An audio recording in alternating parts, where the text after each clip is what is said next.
తాకట్లో ఉన్న బంగారాన్ని విడిపించలేక వడ్డీల మీద వడ్డీలు కడుతూ ఇబ్బంది పడుతున్నారా? అయితే ఇప్పుడే సంప్రదించండి శివ గోల్డ్ కంపెనీ.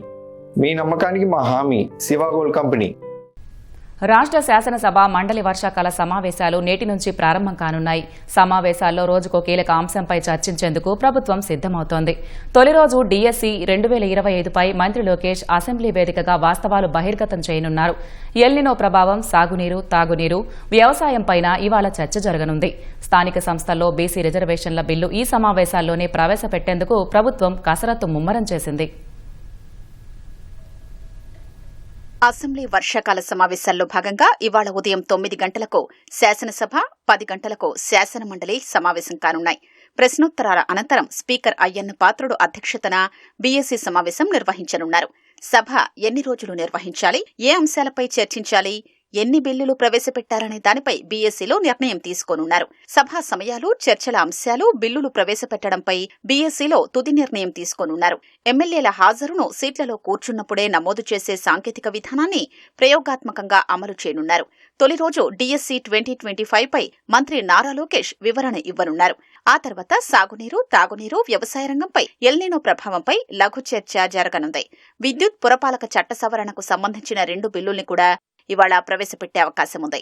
రేపు 18 ఉదయం మంత్రివర్గ సమావేశం నిర్వహించి స్థానిక సంస్థల్లో బీసీ రిజర్వేషన్లపై డెడికేటెడ్ కమిషన్ నివేదికను ఆమోదించే అవకాశం ఉంది. అదే రోజు ఆ నివేదికపై శాసనసభలో చర్చ చేపట్టనున్నారు. బీసీ రిజర్వేషన్లకు సంబంధించి తీర్మానం లేదా బిల్లును సభలో ప్రవేశపెట్టే యోచనలో ప్రభుత్వం ఉన్నట్లు తెలుస్తోంది. మూడో రోజు వైసీపీ హయాంలో గ్రూప్ 1 పోస్టుల నియామక ప్రక్రియలో జరిగిన అక్రమాలపై చర్చించనున్నారు.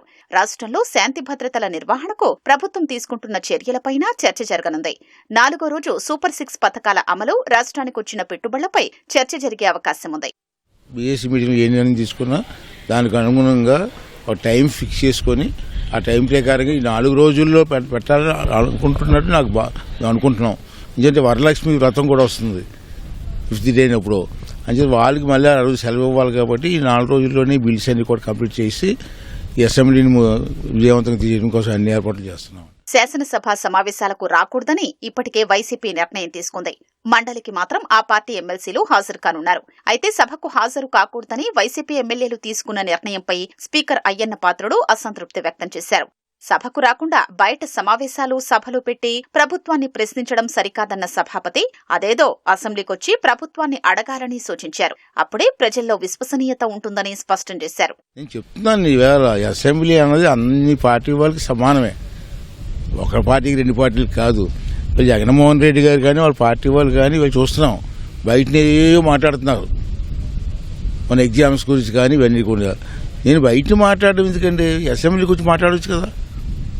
రండి జగన్మోహన్ రెడ్డి గారు, అసెంబ్లీకి వచ్చి మీరు అడగవలసిన ఏదో అసెంబ్లీలో అడిగితే దానికి సంబంధించిన రిప్లై గవర్నమెంట్ ఇస్తుంది, మీకు మంత్రులు ఇస్తారు. మీరు ఎక్కడో రోడ్డు మీద మాట్లాడి సమాధానం చెప్పమంటే ఎలా చెప్తారు?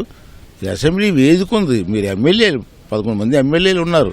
11 మంది ఎమ్మెల్యేలు అసెంబ్లీకి వచ్చి మీకు ఏమైనా డౌట్స్ ఉంటే అడగండి. దానికి మంత్రులు, గవర్నమెంట్ కూడా ఆన్సర్ ఇవ్వడానికి సిద్ధంగా ఉంది. ఇక్కడ రాకుండా ఎక్కడెక్కడ మాట్లాడుకుంటూ రోడ్డు మీద మాట్లాడుకుంటూ మా సమాధానం చెప్పమంటే ఎందుకు చెప్పాలండి?